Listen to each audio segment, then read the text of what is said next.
Ladies and gentlemen, please take your seats. Please take your seats. We're going to get started. We have to wait for Anita to get to her seat first, though. So everybody, please take your seats. Get in your positions.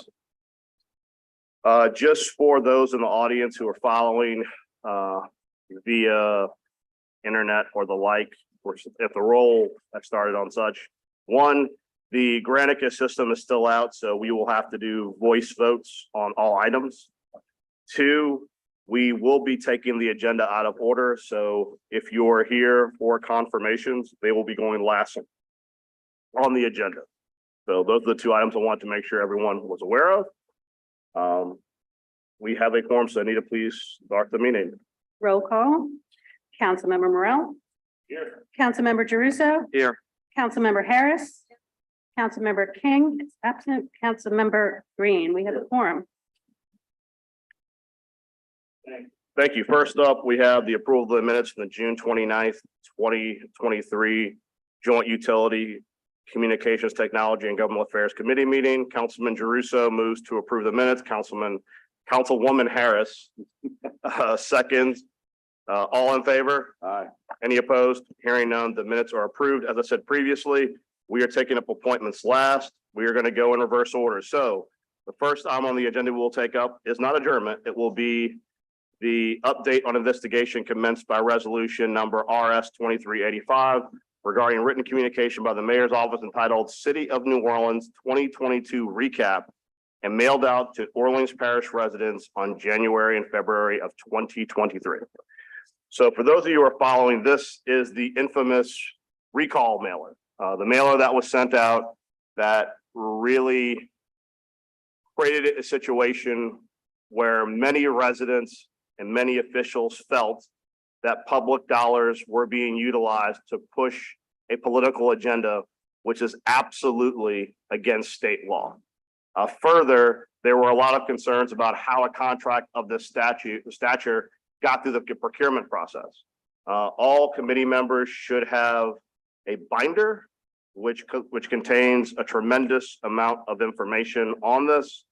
I'm going to go through the summary that we have compiled based upon the tremendous amount of discovery the council has already received from the three principal groups involved in the creation of this mailer. One being Mercury Consulting, who worked to create the content for the mailer. Two, Impress Printing, who printed the mailer.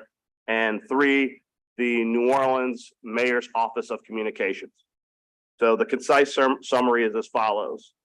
The Office of Communications engaged in a political campaign to build public support among likely voters for the mayor, specifically and exclusively during the recall period.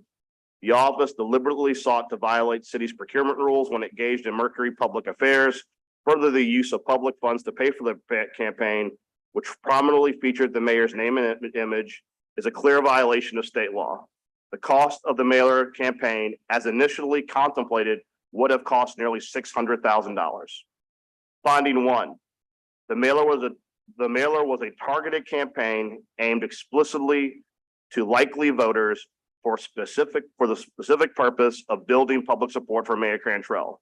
The purpose of the mailer campaign was to build public support for Mayor Cantrell during the recall campaign. The mailer campaign was never intended to educate all residents, only those who were most likely to vote in an election. To this end, the mayor's Office of Communications had multiple written conversations with Mercury regarding a target audience of voters for the mailer campaign. The Office of Communications, and specifically Gregory Joseph, did not see an issue with using public funds to purchase voter demographics. Finding two, the mailer for the campaign was tied directly to the recall period. The Office of Communications intended for the mailer campaign to continue up until the end of the recall period. The intended drop date for the final mailer concluded with the end of the recall period. Although multiple revisions were made to the mailer during mayor campaign schedule, the final mailer date remained immediately before the end of the recall period. 5 days after the recall period ended, Jake Delamani left Greg Joseph a voicemail acknowledging the time restrictions for the mailer campaign were no longer relevant were no longer relevant as their engagement had ended with the end of the recall campaign. Finding 3, the contract with Mercury violated the city's procurement rule for professional service contracts. The city's procurement rule for professional service contract, PSAs, caps the maximum annual contract for a PSA not procured through an RFP at $15,000. An initial Mercury email from Jake Delamani summarized the conversation he had with Gregory Joseph, stating that it was Gregory's intent for Mercury to receive the mailer campaign work and that Mercury's proposal is merely pro forma. Specifically in the emails, it says that there will not be consideration of other people. Mercury is getting the work. Although the Mercury proposal was eventually split into 2 separate contracts for separate years, those contracts were related to the exact same work.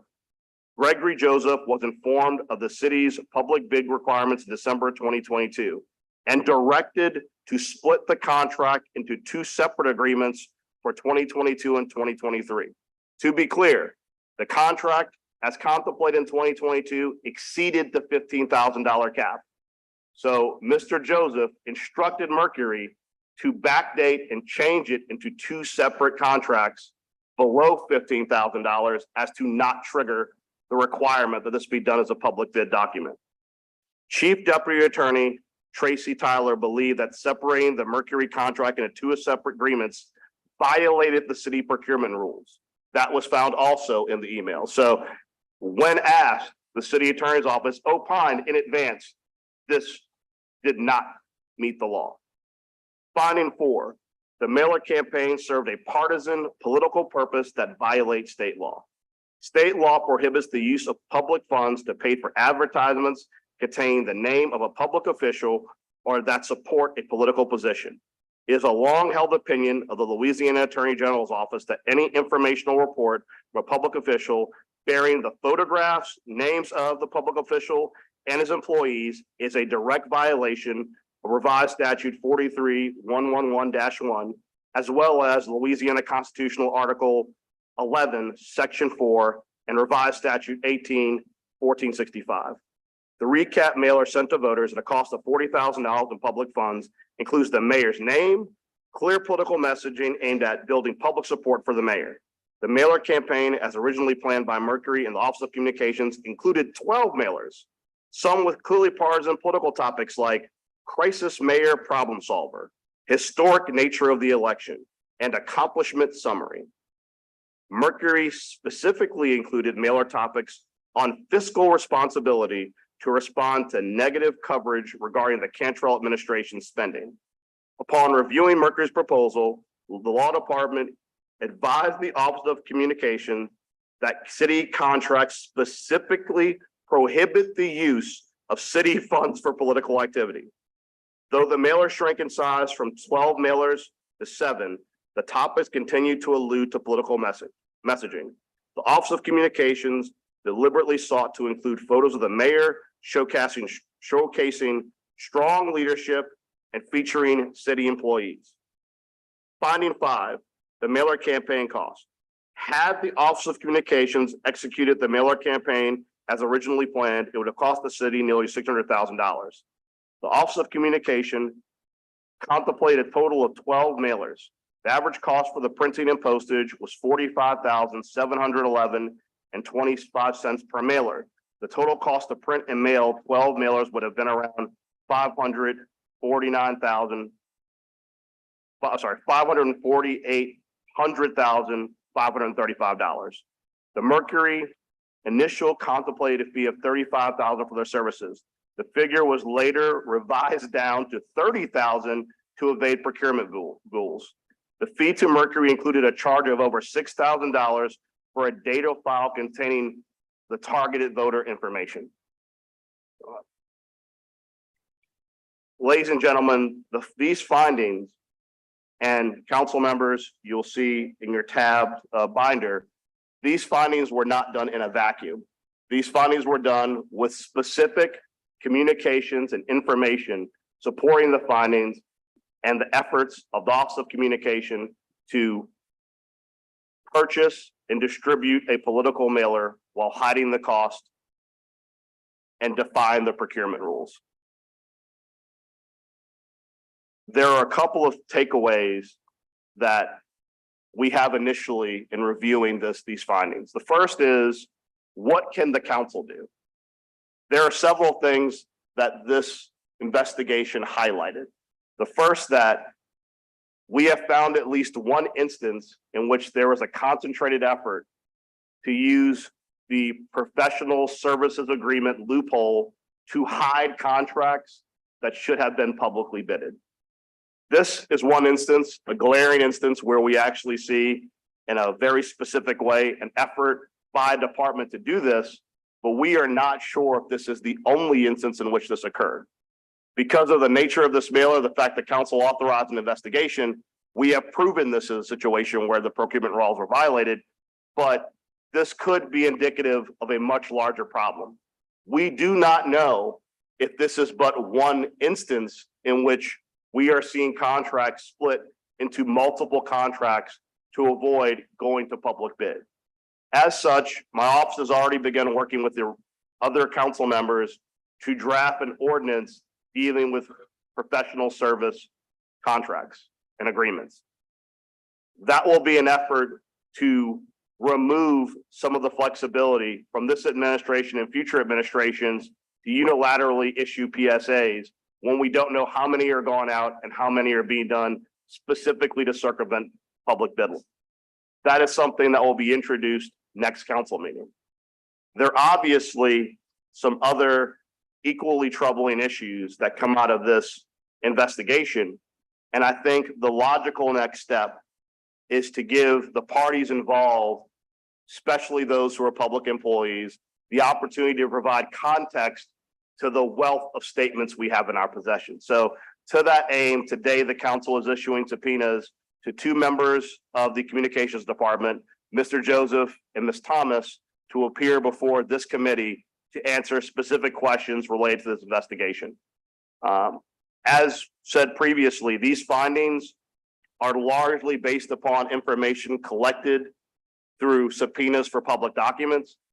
I want to give the parties involved an opportunity to provide context as to why they said what they said and did what they did, and to give them the opportunity to provide a rationale or specific reasons why they believe their activities did not violate public bid law, did not violate state law. After we have those communications, we will issue a final report to all parties that are involved.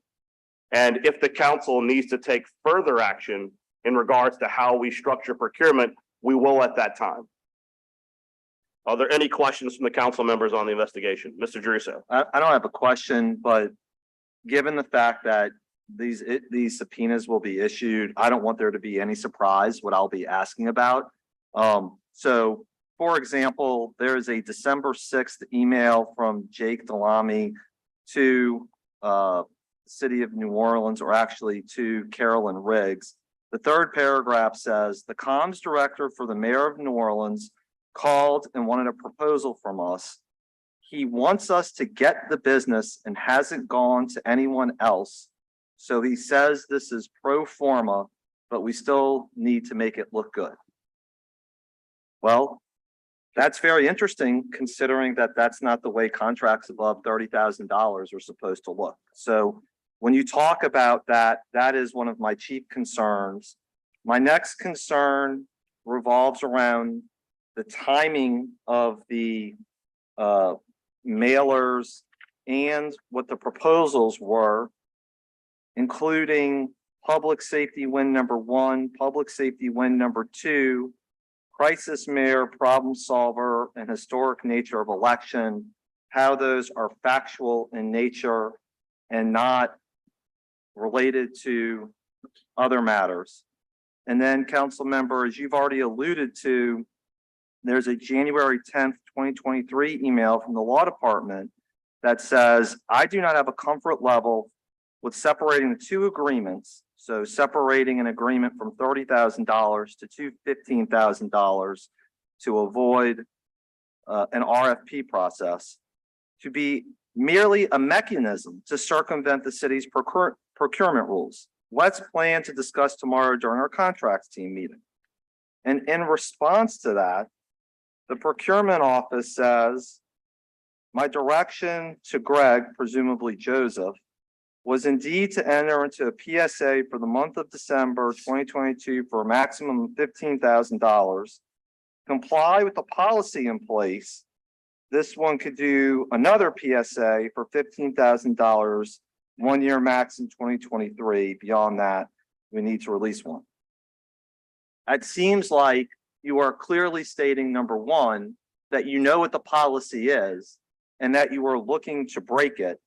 And number two, and to me, this is really the more concerning point, we have sat in these chambers for the last couple of weeks saying we can't get air conditioning fixed for our public safety officers. We learned after the fact that the library can't be fixed.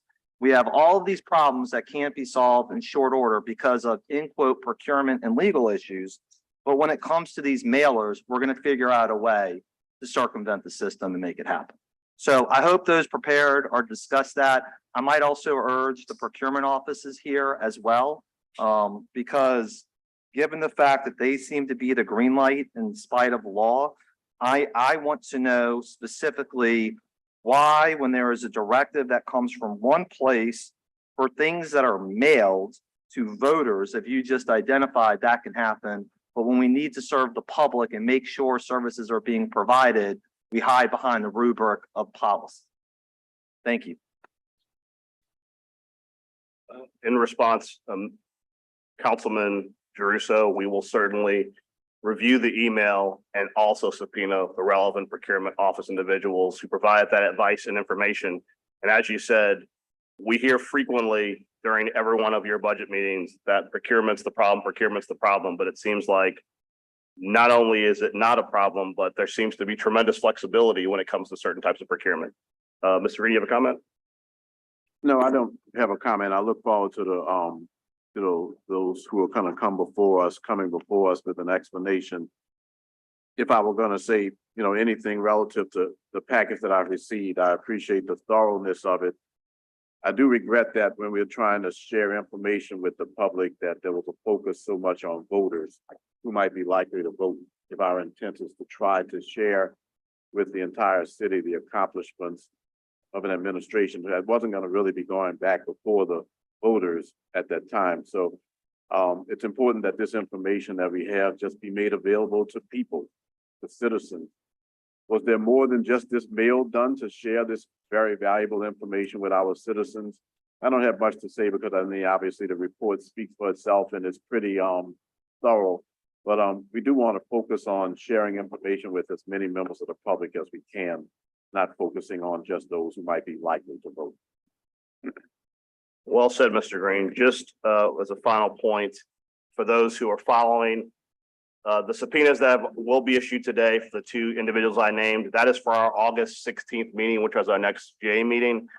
Based on Councilman Jeruso's recommendations, we will issue additional subpoenas to those individuals in the procurement office that were involved in green lighting this contract. We may also, depending on conversations with the city attorney's office, maybe subpoena the individual who had a concern, depending on making sure it does not violate any professional obligations that attorney might have in regard to conversations that might have been privileged. That is it on that item. We do have one person who'd like to speak on it, Charles Marsala. Mr. Marsala, so you're speaking on number 7, correct? Okay. Mr. Marsala, you have 2 minutes. Sure.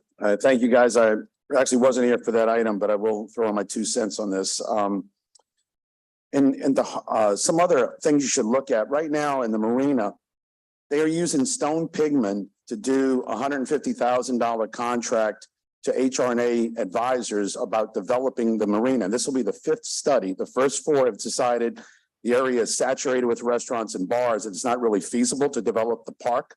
We're talking about West End Lakeshore Park.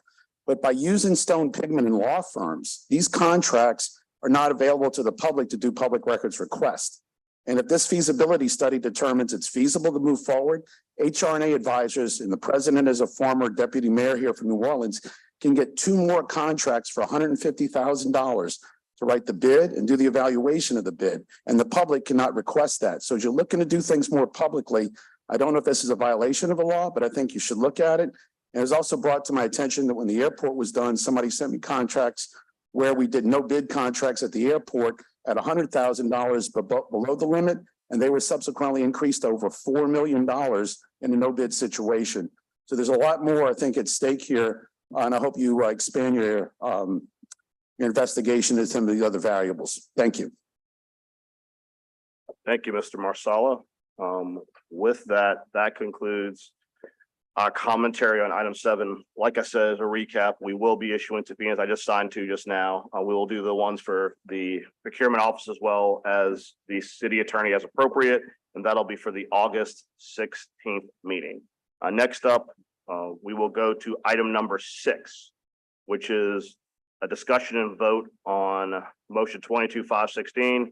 It's authorizing the creation of a committee as an advisory committee to be known as the City of New Orleans Home Rule Charter Committee, Home Rule Charter Review Committee, to opine and make non-binding recommendations to the New Orleans City Council regarding potential changes to the Home Rule Charter. As many of you may have followed, last year on the ballot, we had a Home Rule Charter change regarding the confirmation process that was placed before voters, which passed overwhelmingly. I believe this fall we have a Home Rule Charter change authored by Councilmember Geruso that deals with the extension of the budget period. As many of you know, in the Home Rule Charter currently, the New Orleans City Council gets merely a month to do the entire budget process, though this council meets year round, which is highly unusual to say the least, considering the legislature meets for 3 months and has 3 months to review the entire budget of the state of Louisiana. So that item is on the ballot in the fall. However, in consultation with other council members, there are a significant amount of potential charter amendments that are being considered right now in initial phases by council members. And one of the criticisms made by individuals last year revolved around the council, the administration, and whether or not we give voters appropriate time to weigh in on matters that could be infinitely more complicated, and give a larger period of time and lead in, and also give organizations like the Bureau of Governmental Research, for example, to look at the issue, provide recommendations that could also be used as part of a framework or a basis of charter amendments. One charter amendment that I know is in significant consideration and will likely be the first one to go before this Home Rule Charter Review Committee is really an effort to see whether or not voters want to elect the next police chief. I think that it is very clear from the last several months, our police department is an absolute free fall. It is rudderless. It is challenging. And we have had a succession of mayors select chiefs in a increasingly less transparent way, and public confidence in the police department is at an all-time low. I say that because although obviously this is something that's worthy of consideration, it's also very important that this issue, when it's filed, is given significant lead time for parties outside of this building to weigh in on it.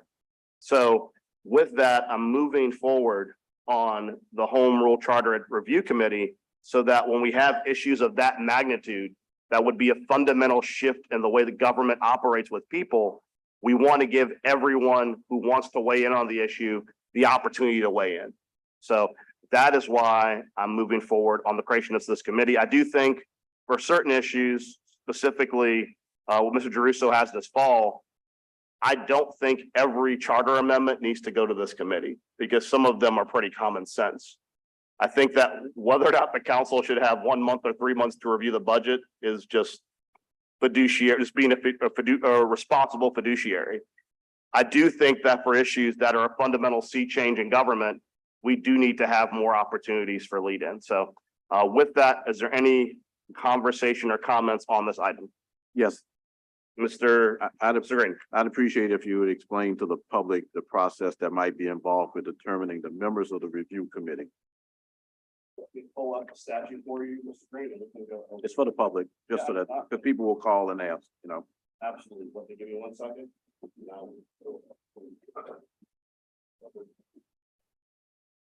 All right. As you may recall, during the process of the public consideration of the charter amendment regarding confirmation, there were numerous entreaties made by those in opposition to say the process was flawed because there was not a charter review committee.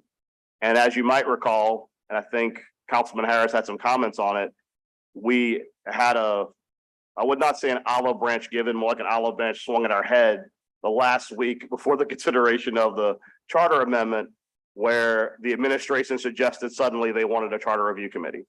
I did not think at that time it was appropriate because of the timing and where we were in that process.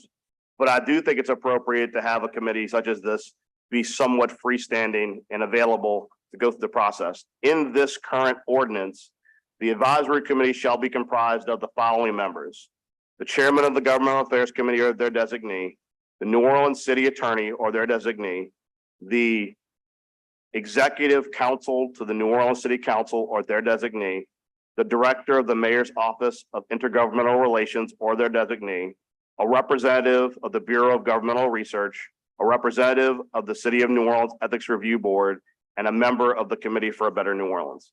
Obviously, this is the initial legislation. I'm sure that there will be individuals who may be on this group that don't want to be on it, and ones that think they should be on it that aren't on it. This will be considered at the meeting next Thursday, and I will work with my social media communications director to put this ordinance out there so that individuals, both as a press release and on social media platforms, will see what this composition is.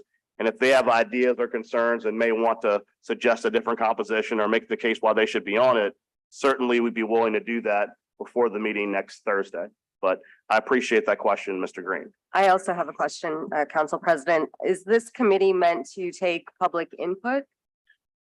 Yes, Okay, this committee is meant to both, it's very similar to the committee we create with the legislature over sewage and water board, where it's a public-facing public committee that will in public consider the merits of legislation and give the public the opportunity to also weigh in and put on the record what their positions are, because I believe oftentimes it is just as likely that a layperson or someone in the public who is privately engaged might identify a problem that we miss. yeah, I mean, certainly I wouldn't want this to be like the violent crime task force where there is no opportunity for public input.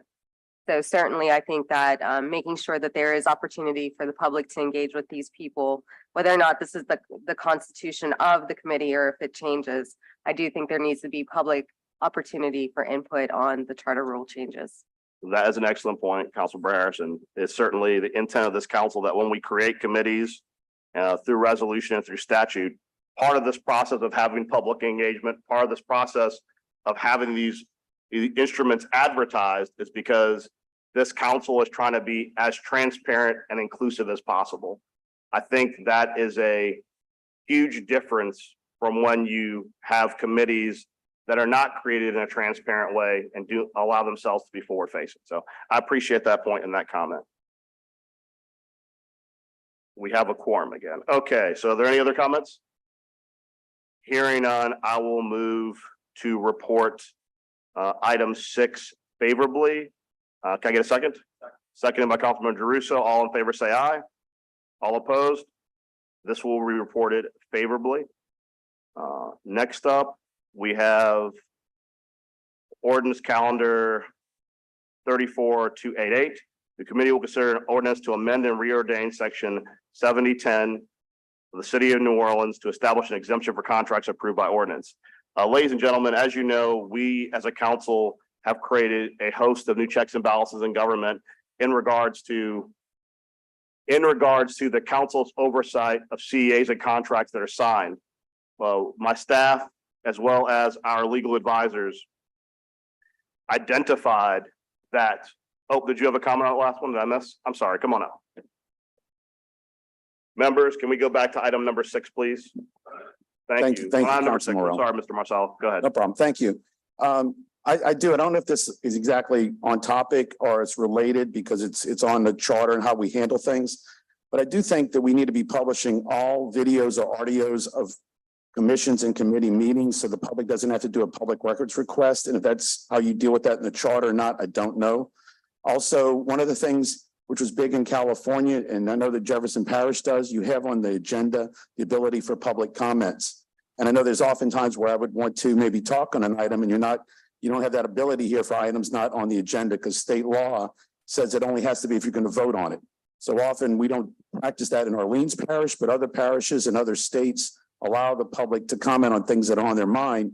You know, myself, like right now, we still don't have our Tivoli Circle sign. So I can't peer, you know, when do I come find you to like talk about that at a meeting as to where we are or other issues that came up as far as when you're dealing with them. If the public wants to talk about something that's not on the agenda and you're not voting on it, we're excluded. And I think our charter should move more to be inclusive by allowing that to happen.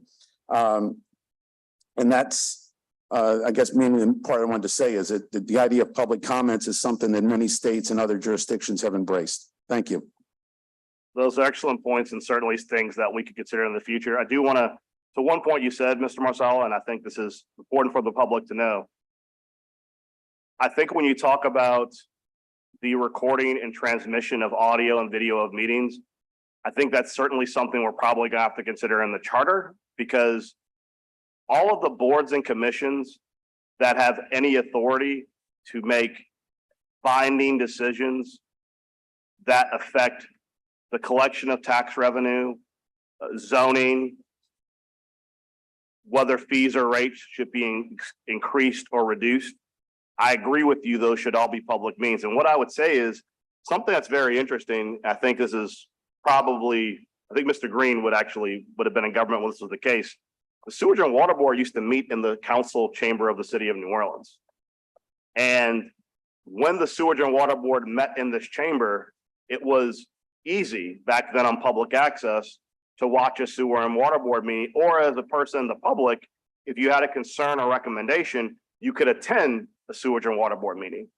I think that what you've begun to see for over several years and several administrations, mind you, is an effort that unless there is a specific requirement that those committees, those organizations meet in a public forum that is recorded, it is sufficient for them to publish their minutes.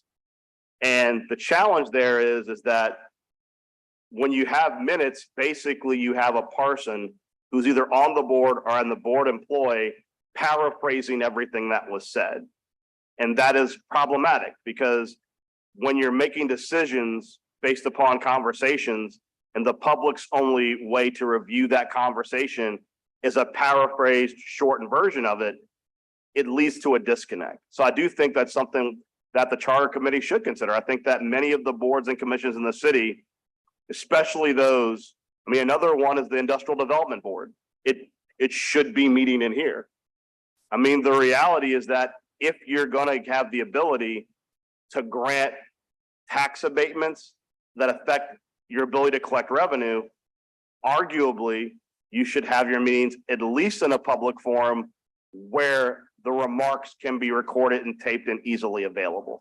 So, Councilman Morrell, thank you for that. And I would add that today's technology, it's simple to see a camera go someplace and record things on live and Facebook, however it's done. In the marina situation it's very close to the 500 residents that live around there. So I'd prefer not to see them have to come here to meet. But I think it would benefit us because they're looking at making that a special taxation district. They're looking at rezoning the park to be commercial. There's a lot of issues I think that need to be taped so that new boards, as they come along, can review a tape to get up to speed as to what's been going on when you have a new board member. And there's vacancies on that board right now. This has been going on for decades, 2 decades, about rezoning the area. And it'd be great to be able to look at those without having to do a public records request. Thank you. all right, next up. So back to item 5, which is ordinance calendar 34-288.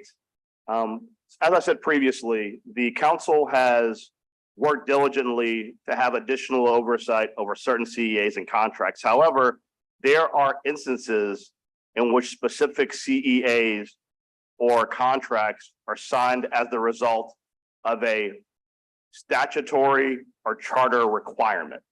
And as such, those oftentimes need to have an expedited process. And this provides an exception that in instances in which the contract has to be approved as a result of an ordinance or the charter, or in some instances, in the case of a judgment rendered against the city, the council doesn't have to take the time to slow that down with additional oversight measures. So that is what the ordinance does. Are there any questions?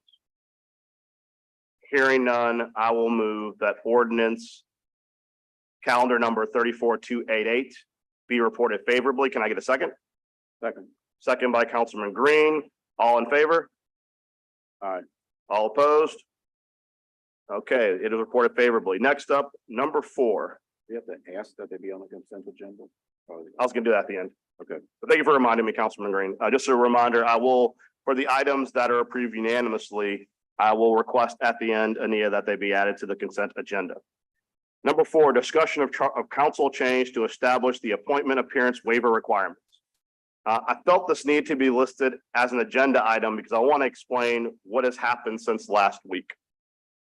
As you may recall, the council last week, in an effort to create greater transparency and accountability, now requires that individuals who are to appear to be appointed to a board or commission, that they actually have to show up here for confirmation. That was passed by the council unanimously. It became the rule. Starting on Monday, my office began to receive a stream of requests for waivers from the administration for pretty much everyone on this list.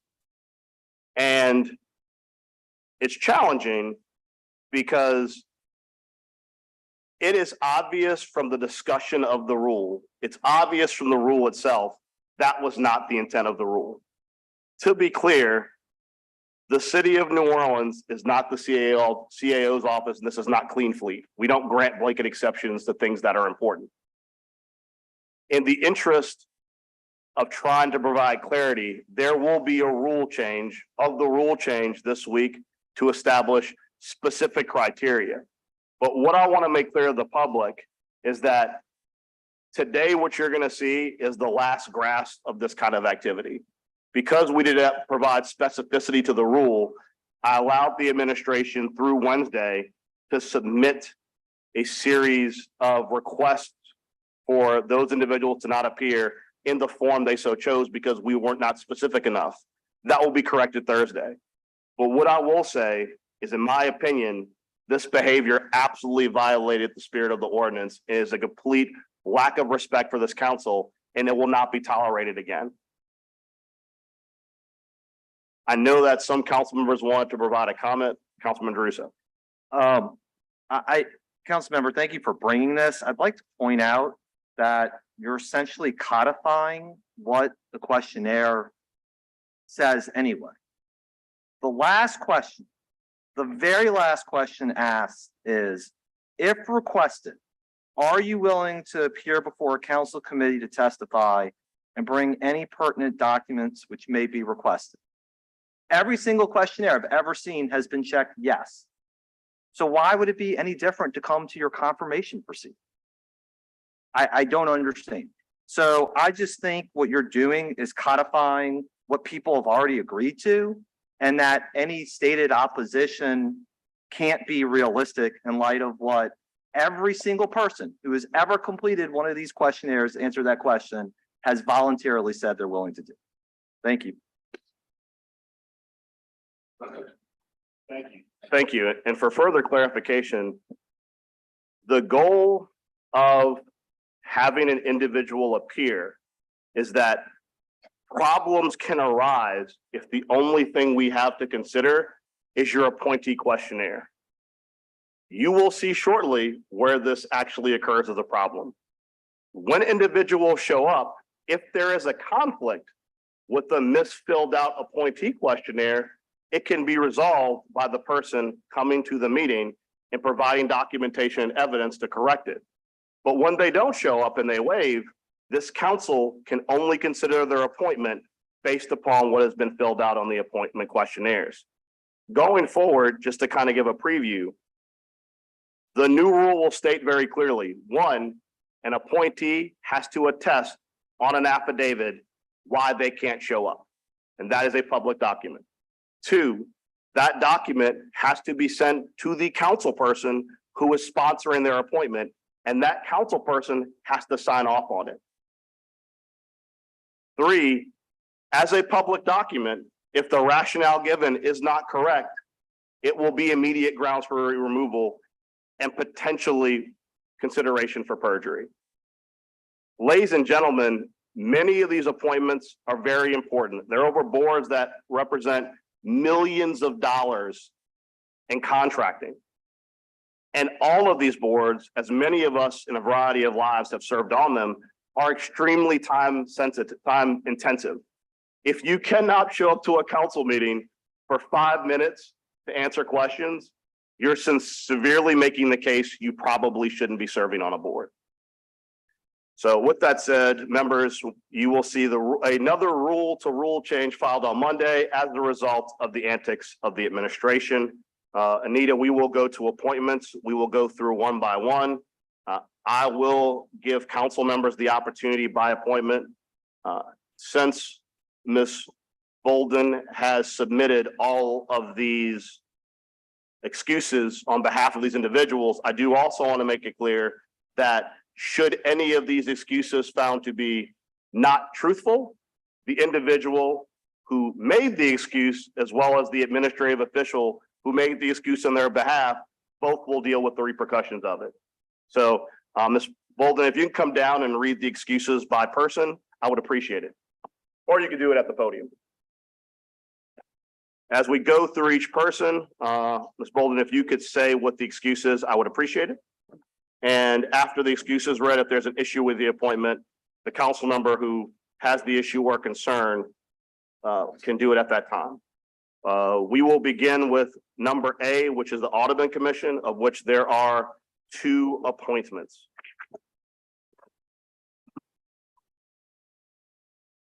Okay.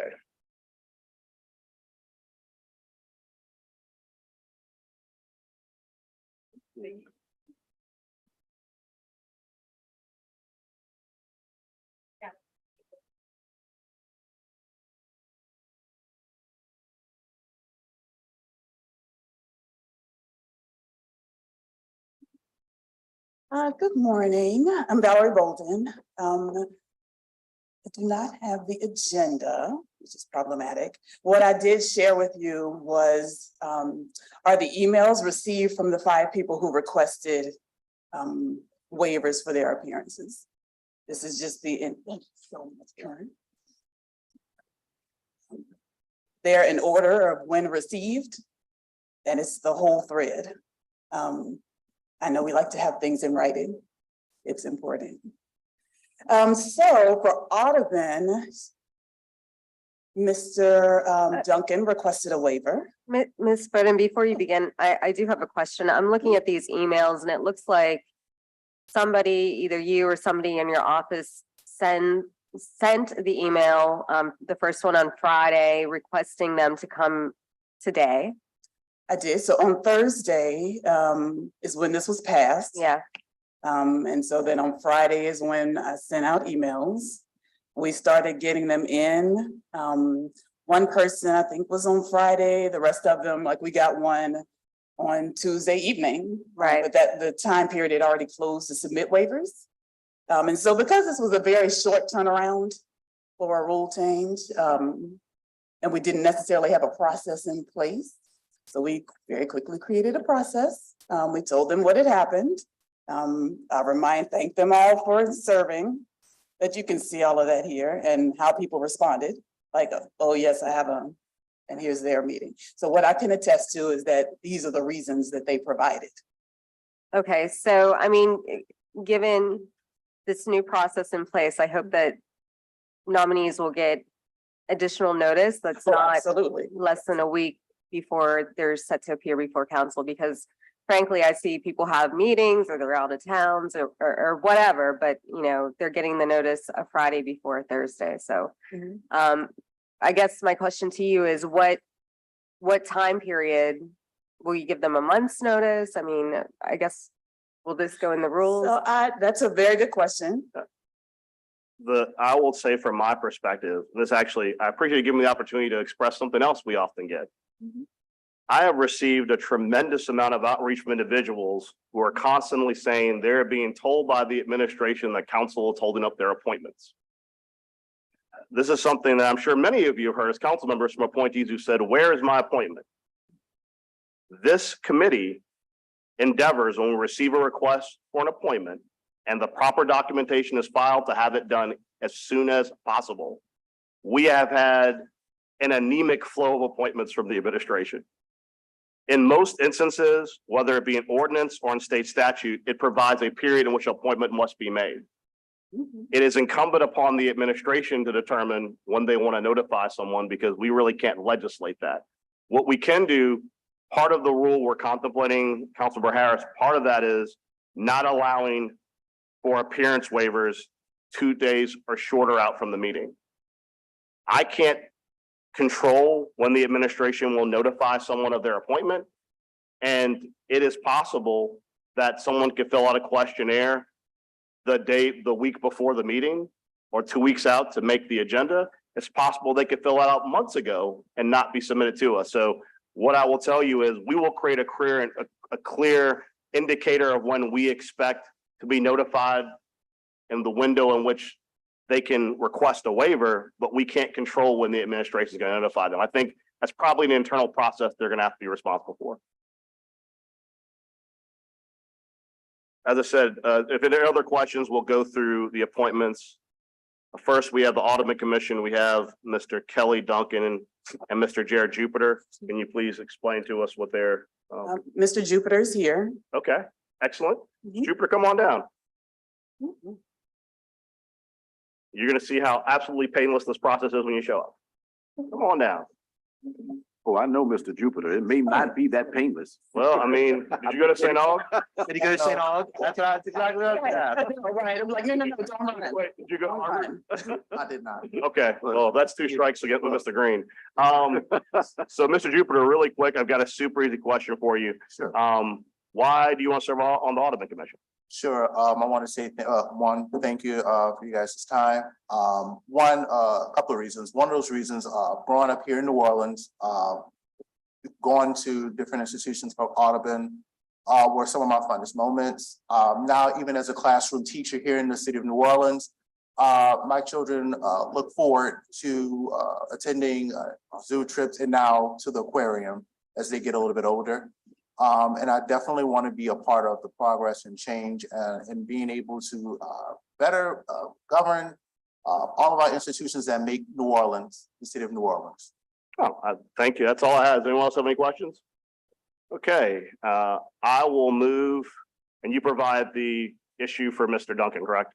Yes. Okay, I will move that we move forward with the appointments of Mr.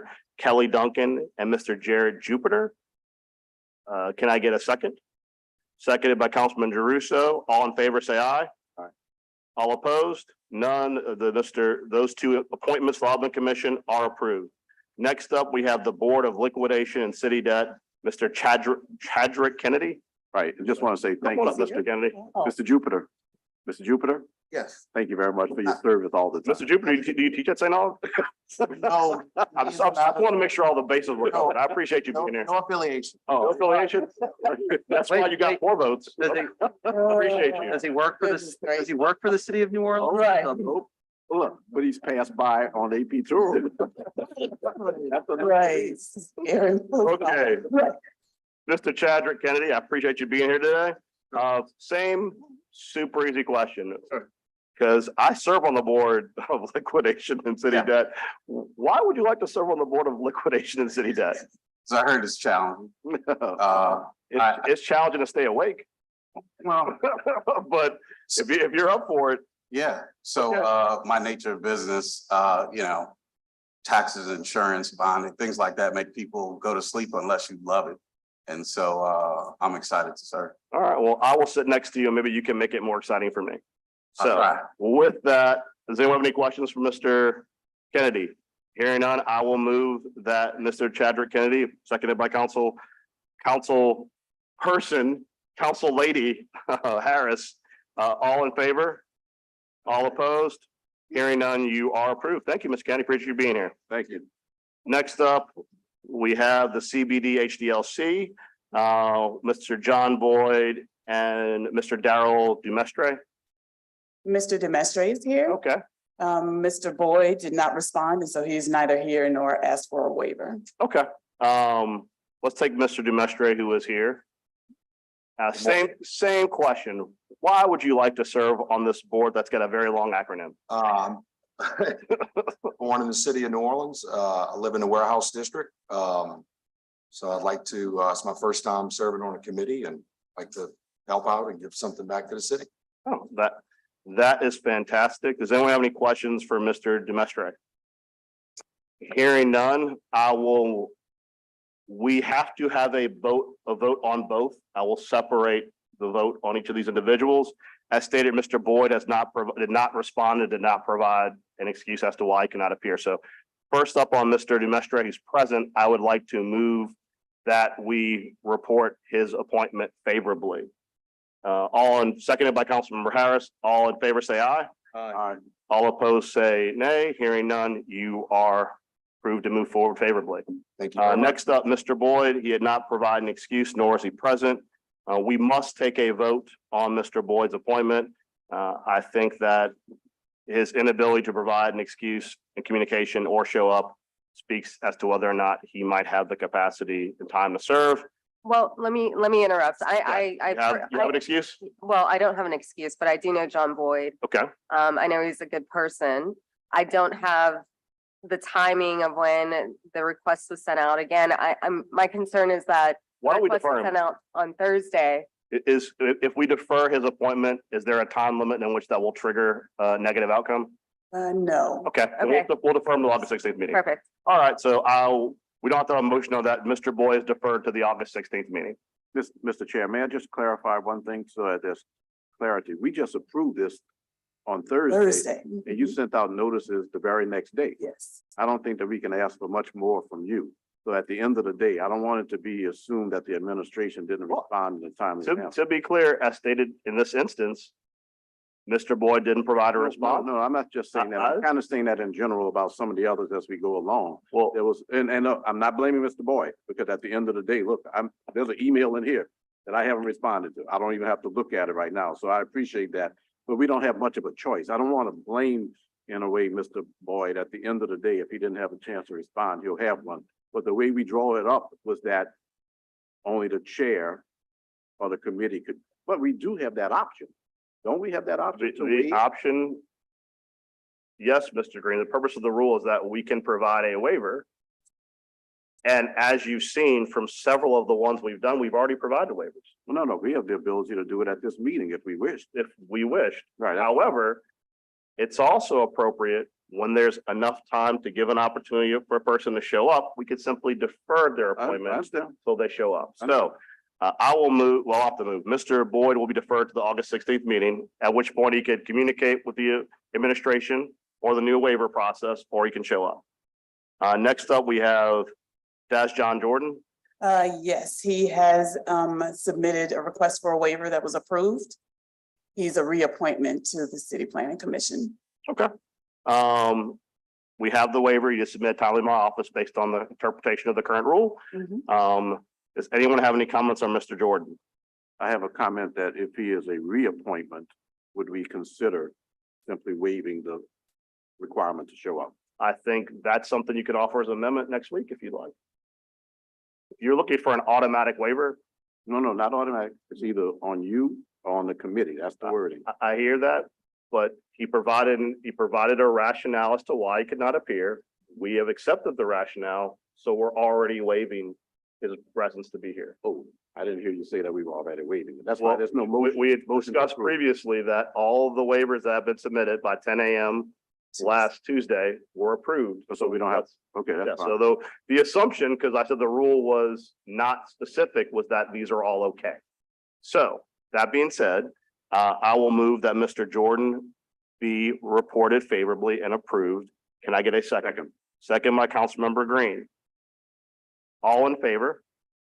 Aye. All opposed?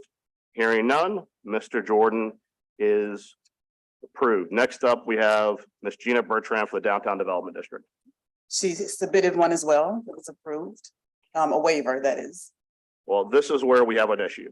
okay, So the challenge is when someone is not present, we have to go off of what has been submitted to us in their documentation as the basis of their appointment. The challenge we have right now with Ms. Bertrand and Downtown Development District is according to the legislative summary of the appointment form filled out, her principal business address is 6823 St. Charles Avenue, New Orleans, Louisiana, 70118. Unfortunately, with the Downtown Development District under revised statute 332740.3, the board shall be composed of 11 members, at least 9 of whom shall be qualified voters of the city of New Orleans and should have their principal place of business in or own property in the Downtown Development District. The challenge is that on the Downtown Development District, there are already 2 individuals who have principal businesses locations outside of the district. As Ms. Bertrand's principal place of business is outside of the district, she would be the 3rd, which is prohibited by law. So unfortunately, under the law and based upon the questionnaire in front of us, we cannot approve Ms. Bertrand. So at this time, we must vote as to whether or not to approve her appointment. But as stated, I believe under the revised statute, she is not eligible. I will move. Can I get a second? All in favor, say aye. Opposed, say nay. Nay. Let's do a roll call vote because everybody was whispering. So all in favor, say aye and identify yourself. Oh, wait, to clarify, all in favor of, Of the appointment. okay, If you're in favor of the appointment, despite the concern, it violates Louisiana Revised Statute 332740.3, please say aye. but you know I'm gonna ask this question. If we even said yes, are we in violation of the law? You're not, as a council member, there's a blanket exception, Eugene. You could say any crazy thing or do anything you want during the course of this meeting, and you are not technically Well, responsible for it. oh, So you no. can do whatever you'd like. That's not what. Other than Twitter and Instagram and them making fun of you, there's really nothing legally can be done. So if you feel like you would like to move this forward, you can do that. You're not legally culpable. That's my legal advice. Yeah, that's exactly what the reporters would say when they put the mic in my face. You know, you can do anything that you want. You can do anything you want. So not gonna make fun. Yeah. Valerie will not make fun of you. So you got one. So if you are in favor of the appointment of Ms. Bertrand, please say aye. Okay. If you're opposed to Ms. Bertrand's appointment, please say aye. Aye. Aye. Okay. Hearing that Ms. Bertrand's appointment is not recommended, it still has to be taken up by the full council. This is simply the recommend or not recommend phase. Okay, All right, Mr. next Chair. up, we have. Mr. Chair, Yeah. can I ask before a we- question now? Oh. go ahead, Valerie, and then I have a question. So her address, so if she completes the questionnaire with her work address, her current work address that's on the email, is Poitras. What will happen is that the individuals Mhm. who are not approved, actively not approved, Okay. will go on the agenda for the meeting as not approved. So Okay, they will be got on the agenda. If she would like to appear and on the record, make the case as to why she was not deficient on its face, such as provide additional information, she can do that at the council meeting. That being said, that defeats the procedural hurdle. The council is always free to do whatever it wants with an appointment at the full meeting. Okay, And that will be the final decision. the final, okay, gotcha. All right, Mr. next Chair, up, we wait, have. Mr. Chair. Sorry. I have a question. This and a couple of other ones have the email address and mailing address redacted on my copies. Why is that? So I Councilmember, didn't, oh, oh, I'm sorry. I think that was our office had, we redact when we go to post online, and I think we Okay, forwarded those around. all right, well, Well, and I think part of that is because, Mr. Jeruso, that especially where you have instances in which the address is required for the appointment, that's probably a practice that we should address going forward. In this instance, it's not problematic because the requirements are own property or business address. Right. And as far as the prohibition on the 9 must own or be or reside, honestly, and this is probably something the administration is going to have to develop, when you have a requirement in statute as to what the qualifications are, you are probably going to have to develop a separate form saying they meet the legal qualifications okay, and track that internally, because we caught it at this point, but what would have happened had we appointed this person and someone moved to disqualify them in a civil case? Let's say the downtown development was in litigation and it was a split vote, and a industrious attorney looked at the appointment form and realized the person wasn't qualified, all hell could break loose. So don't this recall. was a clear instance in which this appointing statute laid out clear qualifications. If that's something we want to work out as an additional part of the form, we can do that with you. And maybe what we might do is we might add to the form a separate line where we express, has this person met the legal qualifications, and send that to the city attorney's office where they can make sure that all that's done. Okay. So we can try and avoid that in the scheduled a future. meeting For Tuesday with your office, so we can look back. We can look through there and potentially we can see if maybe there might be an additional issue in the questionnaire, or we can push this on city attorney with legal form to make sure that they meet the qualifications. All right, so next up, we have the ethics review panel. We have, is it Dr. Centino? All right, Dr. Patrice Centino. Did not submit anything, Did not submit anything either way. no. All right, I do not believe there is a drop dead date on this one. Let's defer her to the next meeting. All right, HDLC Ross Carson. Did submit his request for a waiver. He's out of town. You have that whole email. Okay, does anyone have any questions or concerns regarding Mr. Carson? Hearing none, I will move that we approve Mr. Carson's appointment to the HDLC. All in favor, say aye. Opposed? Hearing none, Mr. Carson is approved or recommended for approval. Next up, we have the New Orleans Aviation Board. We have Judge Michael Bagnaris. Yes, I received his request for a waiver after that period had closed. Well, why don't we defer that till the next meeting? Okay. Next up, we have Nord C. We have is that Dr. Sanders as well, or is that Mr. Sanders. Sorry, Mr. Sanders. On that one, reappointment, It's a reappointment. and Mr. Sanders and I did speak, so Okay, he's good. I think he also replied to you, right? Yes, he did. Okay, so with that, Councilman King moves to appoint Mr. Sanders.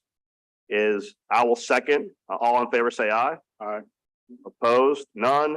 Mr. Sanders is approved. Anita, I believe for our regular council agenda, I would move that all individuals who were passed unanimously be put on the consent agenda. All individuals who deferred be put on the agenda for our next governmental affairs meetings, and individuals who received a negative outcome be put on the regular agenda. Is there any opposition to that? Hearing none, that concludes our items for today. I will move that we adjourn. Councilman Green, seconds. Yes. All in favor, say aye.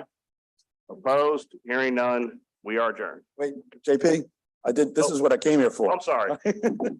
Ladies and gentlemen, let's give Mr. Marcella his 2 minutes. I'm sorry. All right. So, and you're on item 3, right? All right, Item 3, right? item I 3, yes, apologize it for is. that. Go ahead, Mr. What I wanted to talk about actually is this process and how it applies in the marina. Because at a recent meeting, actually, Councilman Jeruso was there, and people talked about the marina. We don't have local representation on that board. They don't have staggered terms. So a few years ago, the whole new board came aboard, and it seems to have been people that are more geared towards developing the park. The predecessors seem to be more opposed to in favor of keeping it a park, and now we're leaning more towards commercial. So right now, I think when we look at things going forward, we ought to look at maybe in some of our committees, you have adding local representation. And that was also my point about televising these meetings. So we can look at that. We also have, they have an opportunity, and I brought here, you saw Jefferson Parish yesterday was breaking ground on $15 million in grants they got for Bucktown Harbor, and that was matching funds. Our board has always said for the last year, they don't have any expertise to apply for those grants or do anything that would be more environmental or ecological or bike path grants. So I think when you look for board positions, you also ought to look at what expertise is needed in those boards. We have, and I'll wrap this up, we have a Pelican I had a question for you, Mr. Marcella, and also Mr. Druso. Is that a city board or a state board?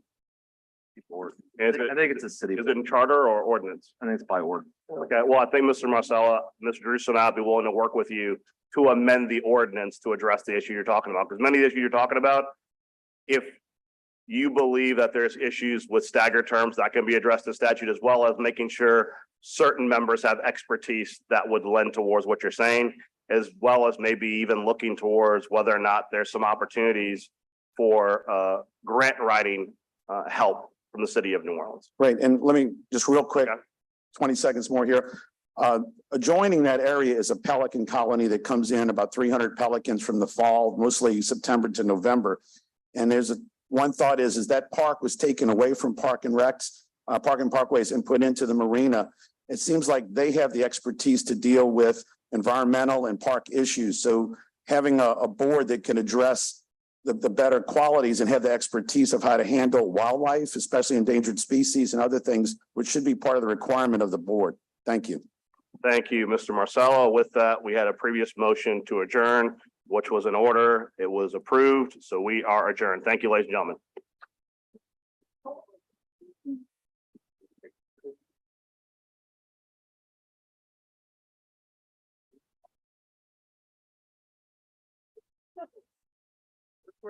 They never asked.